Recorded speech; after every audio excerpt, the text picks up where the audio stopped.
Hey everyone, so yeah, in this video, I'll show you how to lock text in Google Docs step by step.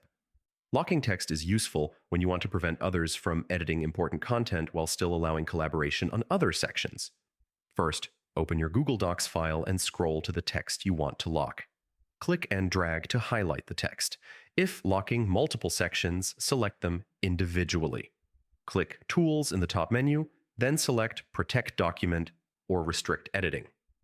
This allows you to control who can edit the selected text, set permissions to yourself or specific collaborators. This effectively locks the text for everyone else. Test the locked text in another account or incognito window to make sure it cannot be changed. Optionally, set collaborators as commenters so they can suggest edits without modifying the text. And yeah, that's how to lock text in Google Docs in 2026.